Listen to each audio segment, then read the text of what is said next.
Welcome to another episode of Breaking Bank. This is your host, Jack McKeag. Check us out on libertyaid.org. And if you have any questions, any thoughts, just write us at contact@libertyaid.org and we will get your question answered. Sometimes it's a question that we've heard before or is a great question, and so there's a reason to do a video about that. Like today, this is a did you know one, okay? This is a good one. Did you know you don't need to have the common law irrevocable ecclesiastical trust to do the debt relief work, the debt relief package for Liberty Aid, right? You don't need to have one, but there are definitely benefits to having one, okay, before you begin the debt removal work. Okay, so let's go through what are the best 3 attributes to give your person. Like, one, let's do, it should have no income, no bank account where money goes in and out of any kind. No bank accounts of any kind for the person. Okay, so that means there can't be any income because no money comes to it. Okay, so no bank accounts and not taking income. It's not contracted. You don't contract with a person to be like, oh, give me a job, or something like that. You don't do that. You would do it with a trust instead. So you don't take any kind of money into the person or into the person's name. You don't do it. Okay, so that's the first one. No income of any kind. And 2, hold no assets in the person's name. Hold no assets. If there are no assets in the person's name, well, what are you going to do if the person does something? Nothing. There's no connection point. There's no notice of lien they could put on anything or take anything or anything like that. You see, there's nothing in its name. It's not operating. So no assets held in the name of the person. And that was the second one. The third one.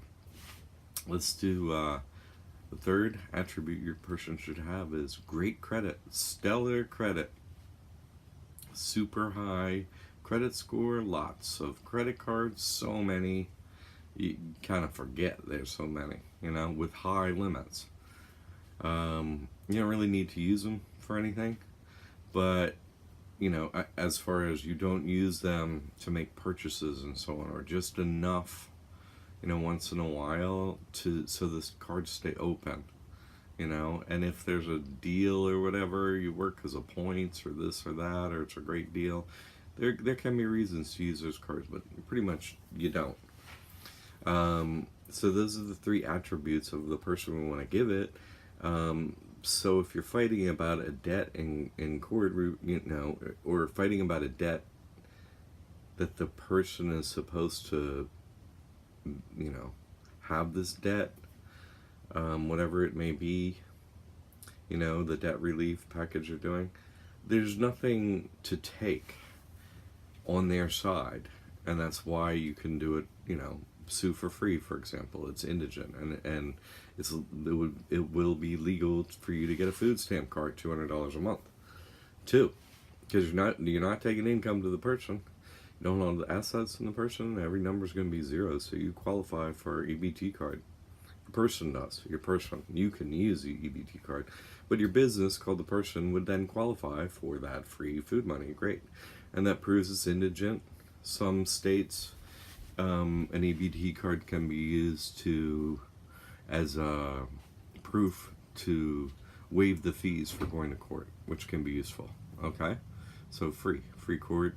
And if you're to sue, say a creditor, and fill out the indigent form or waiver of fees form or whatever your state calls a form that makes it so you can sue for free. Anyway, like I think it was Arizona, if you had an EBT card, that proves you can sue for free. Well, it's great.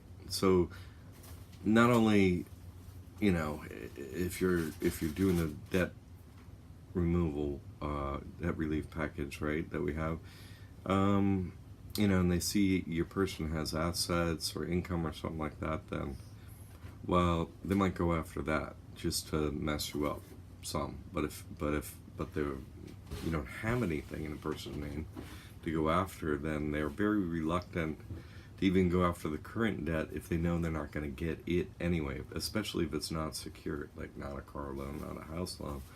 Why would they be coming after you? There's nothing to get, you see? So, that's why I keep my person the way it is, so they don't really have a reason to come after me. What are they going to do? Just spend legal fees to get what? A judgment where they get nothing. And they know they're going to get nothing, so what's the point of spending the money? It would just be, obviously there's an emotion behind it, anger, jealousy, whatever. They would display that I, beat them at their own system would be the only reason to go that route, and it's not a big deal anyway, because you can get credit with the trust. See, the whole time I say this on every phone call, but you gotta choose what to spend your time on, okay? Do you want to fight them, or do you want to build something? Because it's hard to do both at the same time. You can, I do. When it's just paperwork, it's paperwork, whatever, you can do it all. That's where I am with it. If it helps me, I do it. But really, as far as creating, use of your time and mental time, it's hard to have your mind focused on two separate things very well. So you can focus on creating credit for your trust. It's not that difficult to do have the information on how to do it, or you could fight in down there and over the person's debt. I think it's important to clean it up and have great credit for the person.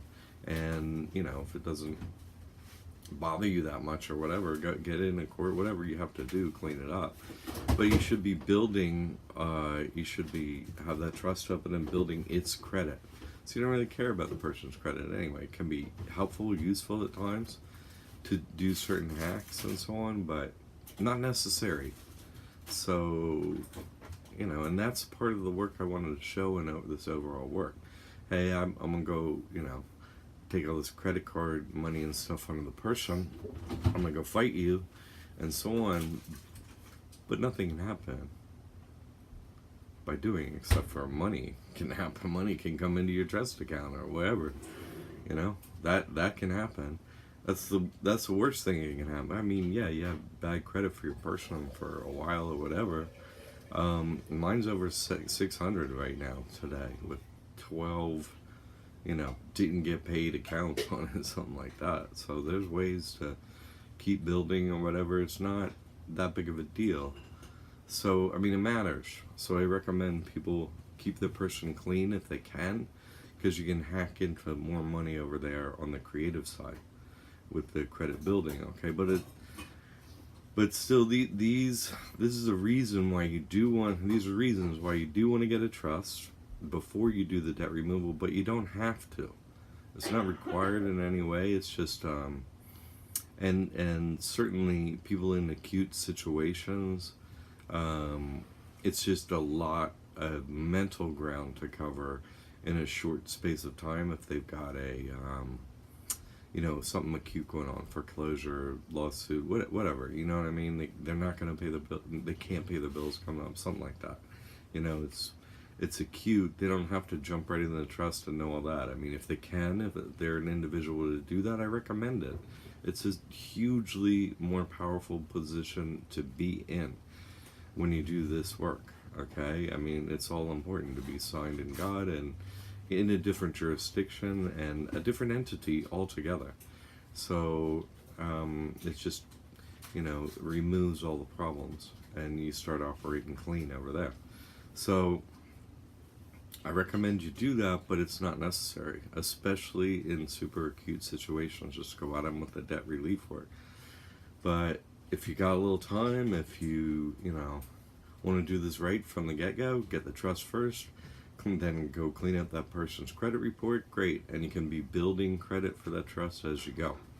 So, you can do other things too. It's just how these two things best relate. You know, if you have an LLC, you could be building your credit over there. There's just, each situation is different, but mainly I wanted to address these, you know, the common law irrevocable trust. Do you need it before you do the debt relief work? And you don't need it, but it's recommended, except for in highly acute situations where you don't have the time to mentally kind of like take it all in and go forward in a way where you understand this work. If you do, you still want to get the trust first. It's a very powerful position to be in. Okay, so check us out on Liberty Aid. All right, libertyaid.org. God bless your success.